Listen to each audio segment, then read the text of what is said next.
Class 9th mathematics में एक बार फिर से लेकर चलते हैं चैप्टर ट्रायंगल। चैप्टर 7 है।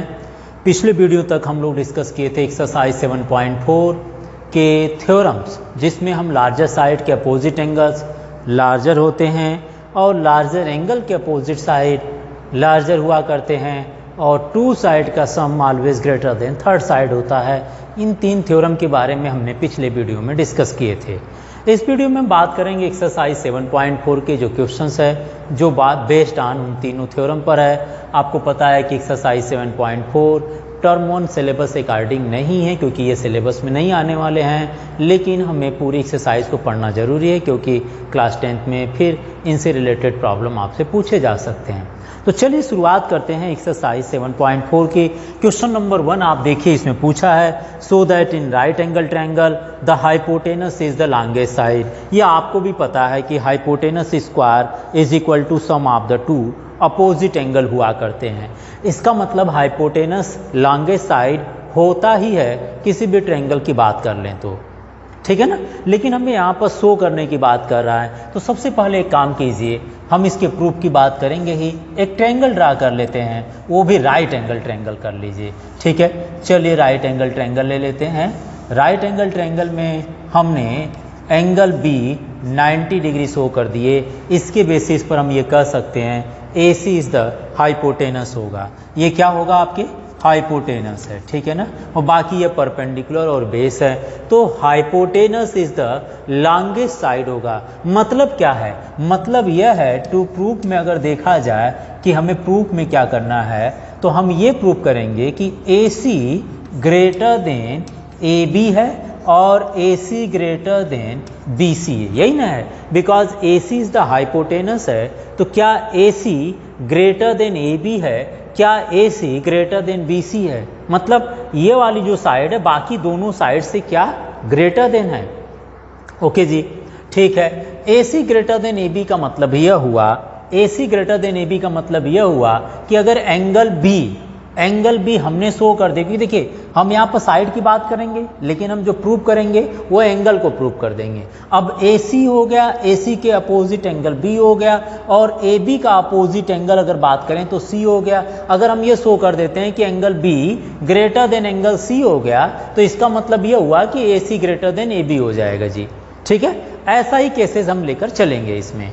ये तो प्रूफ की बात है कि हमें प्रूफ क्या करना है, तो ऐसे ही केसेस को हम एंगल को प्रूफ करेंगे ग्रेटर देन में, साइड अपने आप हो जाएगी, क्योंकि equal sides opposite angle equal हुआ करते हैं। या आप ये कह सकते हैं कि साइड ग्रेटर देन है ना, साइड ग्रेटर देन है तो उसके अपोजिट एंगल भी ग्रेटर देन होता है।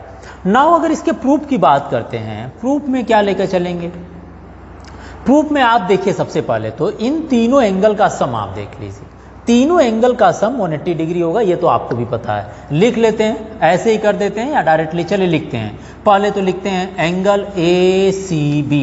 देखिए ACB का मतलब समझ रहे हैं, ये वाला angle ACB plus angle CBA कर देते हैं। CBA मतलब angle B, because B point बीच में है, प्लस एंगल इस एंगल को कर लीजिए, इसका नाम आप BAC कर दीजिए। BAC is equal to 180 degree होगा। यह एंगल C हो गया, यह एंगल B हो गया, यह एंगल A हो गया। इन तीनों का सम कितना हो गया? 180 डिग्री हो गया। अब अगर CBA की बात करें, मतलब एंगल B की बात करें, क्योंकि एंगल B पॉइंट पर 90 डिग्री एंगल बना हुआ है, तो CBA की वैल्यू कितनी है? 90 डिग्री है ना, क्योंकि ये राइट एंगल ट्रायंगल है, तो किसी न किसी एक पॉइंट पर आपका 90 डिग्री बनना ही चाहिए। तो यहाँ अगर 90 डिग्री बना है, that means angle CBA is equal to 90 degree. तो यहाँ पर क्या कह सकते हैं? ये हो गया ACB plus BAC which is equal to 180 degree. या आप 90 को सब्ट्रैक्ट कर लें तो एंगल C मतलब ACB और BAC कौन सा? ये एंगल और ये angle is equal to 180 minus 90 which is equal to 90 degree हो गया। आप एकदम क्लियर कह सकते हैं कि यहाँ पर अकेले एक 90 डिग्री है और बाकी दो जो मिलकर 90 डिग्री हो रहे हैं। अकेले B 90 डिग्री है, लेकिन ये दोनों बाकी मतलब BCA या हमने ACB लिख दिए प्लस BAC मतलब BAC, ये एंगल ये एंगल और ये एंगल मिलकर 90 डिग्री है, जबकि यहाँ पर अकेले 90 डिग्री है।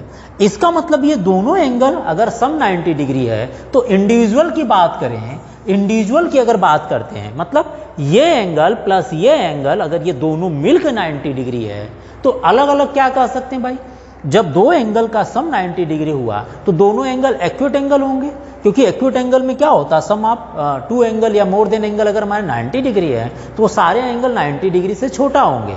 यह है ना भाई, जब दो लोग मिलकर 90 डिग्री के बराबर होंगे तो अकेले एक 30 एक 60 हो सकता है, कोई 45 कोई 45 हो सकता है, इस तरह से कंडीशन बन सकती है। मतलब जब भी ये दोनों एंगल होंगे वो 90 डिग्री से कम ही होंगे। तो आप ये जरूर कह सकते हैं कि angle A C B less than 90 है, होगा कि नहीं। यह अकेले की बात करें, यह ए सी बी लेस देन 90 होगा भी, और एंगल बी ए सी भी लेस देन 90 होगा, क्योंकि ये दोनों मिलकर 90 हो रहे हैं। तो अकेले अगर सिंगल सिंगल की बात करें तो सिंगल सिंगल तो लेस देन 90 डिग्री है ही। तो यहां पर आप ये कह सकते हैं कि एंगल ए सी बी अकेले लेस देन 90 डिग्री होगा, और एंगल बी ए सी की बात करें तो यह भी लेस देन 90 डिग्री होगा जी। हम ये कह सकते हैं A C B less than 90 degree होगा और B A C also less than 90 degree होगा। और 90 डिग्री का मतलब क्या हुआ, 90 डिग्री किस पर बना हुआ है, 90 डिग्री बना हुआ है बी पॉइंट पर। इसका मतलब इसका नाम लिख सकते हैं सी बी ए। हम अगर ये लिखें angle A C B less than angle, देखिए एंगल कौन सा ए सी बी था, मैंने यहां लिखा 90 डिग्री के जगह मैंने इस एंगल का नाम दे दिया, इसको एंगल बी भी लिख सकते थे या मैंने इसका नाम सी बी ए कर दिया, एंगल सी बी ए। ऐसे ही वहां पर 90 डिग्री की जगह ये 90 डिग्री किस पर बना है, बी पॉइंट पर, जिसका नाम क्या बोलेंगे, सी बी ए बोलेंगे। यहां पर भी आप देख लीजिए angle B A C less then है किससे जी, सी बी ए से। 90 डिग्री की जगह क्या रख दीजिए, बी पॉइंट पर एंगल बना इसलिए इसका नाम सी बी ए कर दीजिए। तो angle B A C less than angle C B A. A C B का मतलब हो गया ए सी बी मतलब पॉइंट सी पर बनने वाला एंगल। ए सी बी का मतलब क्या हुआ, ए सी बी का मतलब हुआ पॉइंट सी पर बनने वाला एंगल। और इसका अपोजिट साइड देखिए A C B less than C B A है, ए सी बी मतलब सी पॉइंट और सी बी ए मतलब बी पॉइंट। सी लेस देन बी है तो सी के अपोजिट साइड क्या है, सी का अपोजिट साइड क्या है, ए बी है। आप लिख दीजिए ए बी लेस देन, और बी का अपोजिट साइड क्या है, ए सी है। आप यह लिख दीजिए ए बी लेस देन ए सी होगा।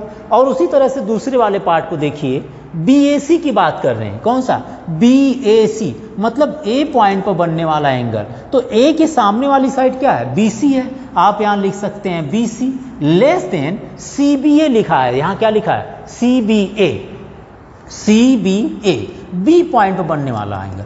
बी पॉइंट के सामने वाला अगर एंगल देखा जाए, साइड देखा जाए तो वह ए सी होगा। इसका मतलब ए बी क्या है, लेस देन ए सी है। दोनों केसेस में अगर देखा जाए ए बी लेस देन ए सी है और बी सी लेस देन ए सी है, जबकि हमें ग्रेटर देन दिखाना है, तो इंटरचेंज कर सकते हैं ना। अगर ए बी लेस देन ए सी है इसका मतलब ए सी ग्रेटर देन ए बी होगा, बात एक ही है। ये इससे छोटा है तो ये तो ग्रेटर देन है ही। इसका मतलब यहां पर भी इसी तरह से लिखा जा सकता है A C greater than B C. और यही आपका प्रूफ पूछा गया था कि जो हाइपोटेनस है जिसको आप ए सी रिप्रेजेंट कर रहे हैं वो बाकी दोनों साइड से हमेशा ग्रेटर देन होगा। वो एकदम क्लियर है, क्योंकि इन दोनों का सम अगर 90 डिग्री हो रहा है इसका मतलब ये दोनों मिलकर 90 डिग्री हो रहे हैं। तो अकेले अकेले अगर बात किया जाए तो ये 90 डिग्री से कम होंगे। जहां 90 डिग्री से कम की बात करें तो उस 90 डिग्री की जगह इसका नाम लिख दीजिए, मतलब वहां पर एंगल बी लिख दीजिए या उसको सी बी ए लिख दीजिए। और सी बी ए मतलब बी पॉइंट पर बनने वाला एंगल, उसके सामने वाली साइड, एंगल सी पर बनने वाला एंगल, उसके सामने वाली साइड ए बी, और सी बी ए मीन्स हो गया, सी बी ए मीन्स ए सी। अब ए बी लेस देन ए सी हो गया, दैट मीन्स हाइपोटेनस से ये वाली साइड छोटी हो गई, या इसको लिख दीजिए ए सी ग्रेटर देन ए बी, और कंडीशन आपका क्लियर हो जाएगा कि hypotenuse is always greater then other two sides हमारे पास। ठीक है, सिंपल क्वेश्चन है, बहुत ध्यान से अगर आप देखें तो आराम से यह हो पाएगा। क्वेश्चन नंबर नेक्स्ट लेकर चलते हैं, सेकेंड पार्ट को। ठीक है, आप एक बार इसको नोट कर लीजिएगा। चाहे तो यहाँ एक्स वाई जेड भी कर सकते थे, ऐसे भी आप इसको प्रूव कर सकते थे। चलिए कोशिश करते हैं एक्स वाई जेड से क्वेश्चन को कंप्लीट करने की। ये मैंने यहाँ पर रफ कर दिया, क्योंकि इसमें आपको बी सी ए और ए बी सी लिखने में दिक्कत आती है, तो मैं यहाँ पर अब XYZ मान के करता हूँ क्वेश्चन, ताकि आपको थोड़ा क्वेश्चन और इजी लगे। ठीक है, क्वेश्चन नंबर सेकेंड को देखिए आप जरा। सेकेंड क्वेश्चन में इन फिगर 7.48 है। सबसे पहले जरा फिगर को देख लीजिए, ये एक फिगर बना हुआ आपके बुक में है। ओके, यहाँ पर आपके पास पॉइंट P है, ये आपका B ट्रायंगल, मतलब यहाँ पर ABC ट्रायंगल है और एक्सटेंडेड पोर्शन Q है। क्वेश्चन क्या कह रहा है, इसमें कह रहा है AB and AC are triangle, AB and AC are triangle ABC are extended to point P and Q respectively. Also given है, गिवन पार्ट क्या भाई, given angle PBC is less than angle QCB। So क्या करना है, यहां ये लिख लीजिए, to show AC is greater than AB, AC is greater than AB, मतलब PBC कौन सा, ये वाला एंगल है ना, PBC ये एंगल लेस देन इससे है। तो आपको ये शो करना है क्या AC साइड, हाँ AC side greater than AB side होगी, AC side greater than AB side है। अब जरा इसको प्रूव करने के लिए मैं एक काम करता हूँ, इसको नाम दे देते हैं। यहाँ से दे दीजिए X, इसको Y, इसका नाम दे दीजिए Z, इसका नाम आप दे दीजिए L, इसका नाम दे दीजिए M, कुछ भी रख दीजिए, ऐसा ज़्यादा अच्छा रहेगा, आपके लिए समझने में आसानी होगी। ठीक है, चलिए अब जो गिवन पार्ट है उससे सोल्यूशन करते हैं, यहाँ पर हम प्रूफ करते हैं। ठीक है ना, क्या होगा प्रूफ भाई, देखिए PBC की बात करिए, ये वाला, इसको थोड़ा एक्सटेंड कर देते हैं, ये PBC हुआ, कौन सा PBC, ये एंगल एक्सटीरियर एंगल है, ये एंगल क्या है, एक्सटीरियर एंगल है, किस ट्रायंगल का, ABC का एक्सटीरियर एंगल है, which is equal to sum of the two angle होगा। एक्सटीरियर एंगल इक्वल टू क्या होता है, अपोजिट, जो दो एंगल अब बाकी बच जाते हैं उसके सम के इक्वल होता है। तो यहां पर मैं PBC, देखिए PBC ग्रेटर देन क्या है, लेस देन QCB है। तो मैं अगर PBC की बात करूं, PBC यहां पर लिखिए जरा, एंगल PBC या एंगल X डायरेक्ट लिख सकते हैं। ठीक है ना, यहां पर आप लिख लीजिए, गिवन में क्या पूछा है, गिवन में आपसे पूछा है PBC लेस देन QCB है, PBC का मतलब हो गया X, लेस देन किससे पूछा है, QCB से, इसको मान लीजिए Y। आपको प्रूव करना है क्या X is less than Y है। आप फिगर में अगर ये दिखा देते हैं तो आपको ये लिखने की जरूरत नहीं पड़ेगी, आप डायरेक्ट लिख दीजिएगा क्या, ये PBC जो कि एंगल X है वह एक्सटीरियर एंगल है किसके, इस ट्रायंगल ABC का। तो X is equal to L plus M होगा, आप लिख दीजिए X is equal to L plus M, क्योंकि X इज एक्सटीरियर एंगल है ना, यहां लिख दीजिएगा एक्सटीरियर एंगल। ठीक है ना, कौन सा एक्सटीरियर एंगल है, X is exterior angle which is equal to sum of the opposite two angle होगा। चलिए नेक्स्ट देखते हैं, ये आप मान लीजिए पहला पार्ट हो गया। दूसरा, इसको देखिए QCB which is equal to Y suppose किया गया, तो Y is also exterior angle of the triangle ABC है। So Y is equal to होगा L प्लस Z, आप यहाँ लिख दीजिए Y is equal to L plus Z, ये मान लीजिए नंबर 2 इक्वेशन, क्योंकि यहाँ पर भी यहाँ वहाँ लिख सकते हैं एक्सटीरियर एंगल। ठीक है ना, exterior angle is equal to sum of the opposite two angle होता है, is equal sum of opposite two angles. पूरा लिखना चाहें पूरा लिख लीजिए, और नहीं तो शॉर्ट में मैंने ऊपर लिख दिया X इज एक्सटीरियर एंगल है और यहाँ Y एक्सटीरियर एंगल हो गया, जो कि इन दोनों के इक्वल हो जाएगा। ठीक है, आपके पास गिवन कंडीशन है क्या, X is less than Y, यहाँ लिख लीजिए X is less than Y और ब्रैकेट में लिख दीजिए क्योंकि यह गिवन पार्ट है। ओके, X की वैल्यू क्या है, लिख लीजिए जरा, X is equal to L plus M, less than Y की वैल्यू क्या होगी, L plus Z। L to L cancel कर दें, बिकॉज इनइक्वालिटीज होती है तो इसलिए इसको माइनस किया करते हैं। तो अगर आप माइनस भी करते हैं, यह आ जाएगा M लेस देन Z, ये कैंसिल हो गया, M is less then Z, बस इतने पे छोड़ते हैं, M is less then Z। M क्या है, M हमारे पास ये एंगल है, M के एंगल M का अपोजिट साइड क्या है, AB है, लिख लीजिए जरा, AB हो गया। और एंगल Z का अपोजिट साइड क्या है, AC है, एंगल Z का अपोजिट साइड क्या है, AC है।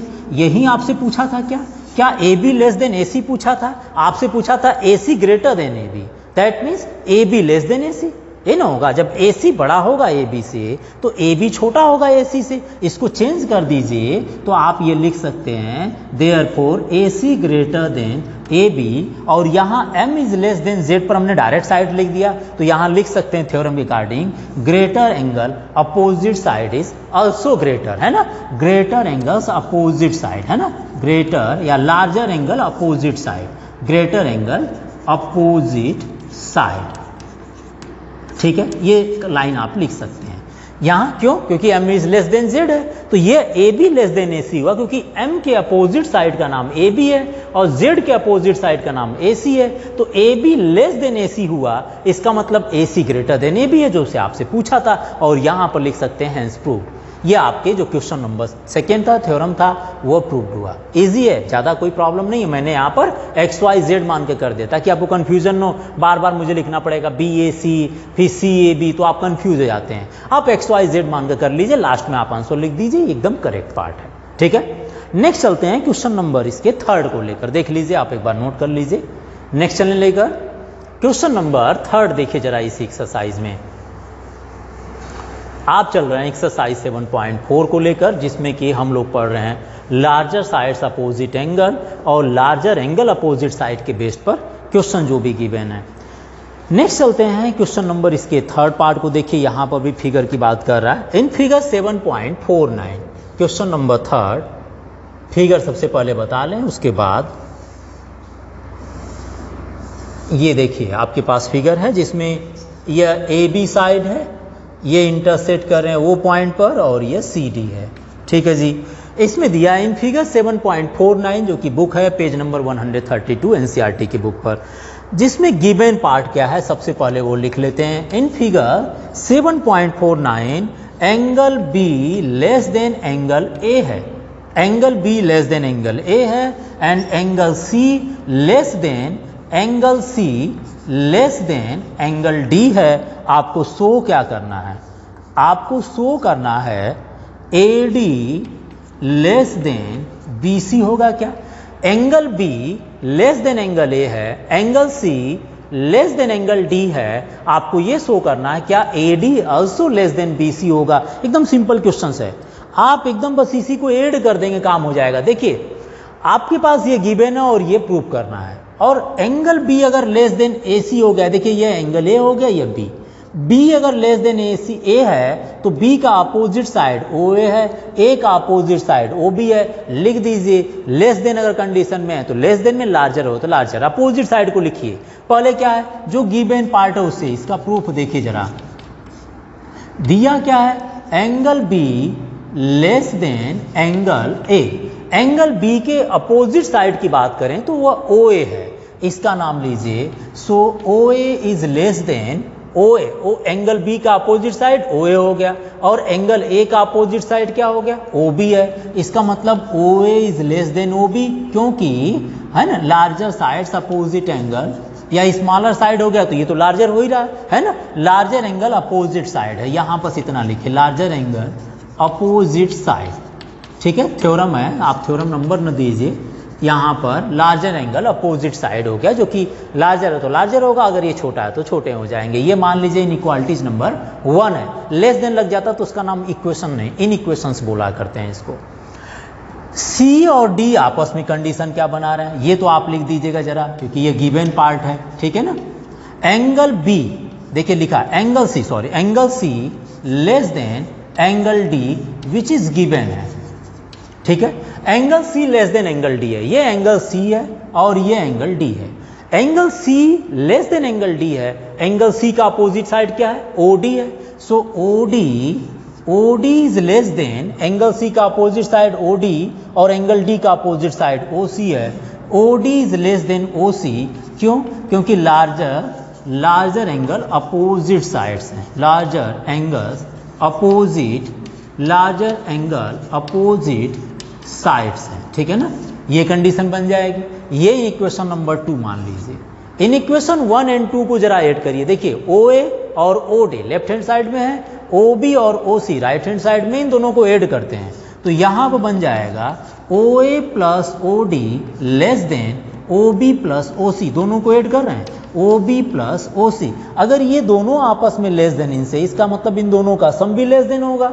O A plus O D की बात कर रहे हैं, कहाँ है, O A plus O D which is equal to A D हो जाएगा। भाई देखिए ओ ए यहाँ है, ओ डी यहाँ है, दोनों का सम कर देंगे तो ये टोटल क्या आ जाएगा, ए डी आ जाएगा।